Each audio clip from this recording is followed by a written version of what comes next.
Social media has rotted people's brains. You don't need to be a bodybuilder in order to get in shape. And one of the many reasons that I have stopped posting on Instagram was that I was so sick and tired of explaining to angry commenters about my content that not everyone wants to have the most optimal programming and be very strict on their meals and eat the most non-GMO, gut health producing, like perfect scripted meals and be on point 100% of the time. A lot of people would be so happy if they could lose 10, 15, 20 pounds and just look better and feel better. But with the way of social media works, if you are not the biggest person, if you are not the most shredded person, and if you're not both of those at the same time, people just cannot seem to handle it. And this isn't just like a small sample size on either end. On social media side, people come in droves to a video that I had that get about 800,000 views because I wasn't super jacked and it was actually terrible lighting and it made me look smaller than I actually am because of the wide angle shot that I decided to use, which is a terrible mistake, and I chose a bad exercise. So I kind of asked for some of it, but the fact that it was so consistent is a major problem because in the real world, in where people are, you can shake their hands and high fives and all that stuff, those types of people. I worked at a gym for 4.5 years of my life, and the number of conversations that I had with people saying they would be I just want to lose 10 pounds. I just want to lose 20 pounds. And they would be happy. And the people who actually were able to do it, you could see the glow in their face change completely, going from not having any to having that just overall better energy just because they lost a little bit of weight. It is an amazing thing to see. And that's the state of most people. So a lot of my content, I'll say things about most people because I have talked to literally thousands of people over the years about fitness, about eating, about training, about cardio, about all these different things, supplements, all you name it. Fitness, I have talked to thousands of people over the years. And that's what I have found. And why I'm bringing this up, you don't have to be a bodybuilder, is because you don't. There is a really interesting alternative that I've pieced together. And it's funny because it's all rooted in what I learned from a bodybuilder who was a lot more strict than I am, who was a lot more jacked because he made it his career. That was his path. That's what he chose to do.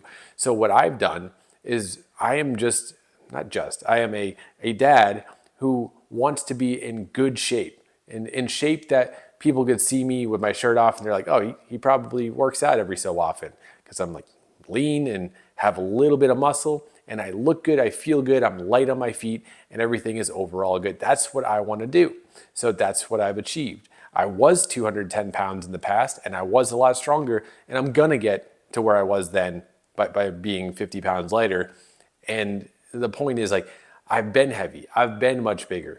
I like the way I am now. It feels better. I have more energy, even though I only sleep 4 or 5 hours a night. I'm up here 10:37 at night shooting a video because I have energy and I woke up at 5 a.m. this morning. But my point overall is you don't have to train that very strict, specific way. You don't have to train with the most optimal workout routines. You don't have to eat the most perfect meals.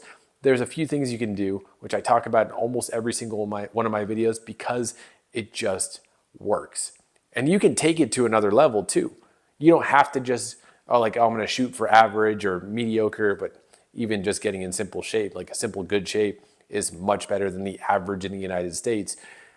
But you don't have to shoot for mediocre. You can take what I do, start where you're at, and improve from there. You can take it to another level, and that's the cool thing. So the 3 things are training 3 days a week, push-pull legs, upper, lower, and then lower, upper, lower the next week, full body. Those are the 3 routines I'm recommending, and I'm gonna start putting together different workout routines so you can actually take those and run with them because pretty much all I really recommend at this point is push-pull legs because it's just simple and straightforward. But that's how you do it, and you push to get better every single week. That's pretty much the gist of it. Focus on combat exercises, a little bit of isolation work, and then you're good to go. And I've actually done a whole video on my exact routine and all that stuff, so you can go check that out on my channel. But that's working out. Very, very simple, straightforward. Moving on to diet, track calories, track protein, be in a 300 to 500 calorie deficit. The rest is up to you. If you want to eat low carb, you can do it. If you want to eat keto or carnivore, you can do it. If you want to eat any of the types of diets available out there, you can do it. It all fits within the principle of tracking calories and that calorie deficit you need to be in. So for cardio, 5,000 steps per day minimum. Anything else is extra. You want to do 10K? Cool. If you want to do elliptical, treadmill, Stairmaster, cool.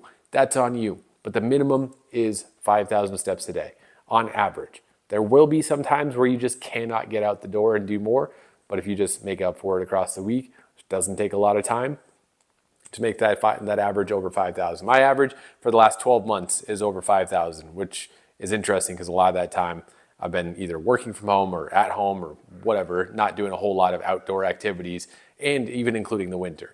So the baseline is there. What you do beyond that is your choice, but you don't have to be so strict and regimented. You can be like you can be a normal person and get in really good shape just by following these basic principles. And again, for the 1,000th time that I've said in this video, you can take it further. If you decide 6 months down the road after you've been doing this, you drop the fat that you wanted to drop, at least as much as you can that time frame, and you're like, okay, I want to get super lean, you just keep doing the thing. Or you're like, okay, well, I'm as lean as I want to be. I want to put on some muscle, increase the calories, and keep doing your thing. Keep getting stronger, keep working on technique, keep making sure you're feeling the muscle you want to build. And that's that. That's how you do it. You don't have to be a bodybuilder, but you do got to train hard. You do got to be consistent. You do got to have that deep inner motivation to make it work. But if you have that, you can absolutely make it happen. Go check out 2 of my other videos on the channel, whichever one's more interesting for you.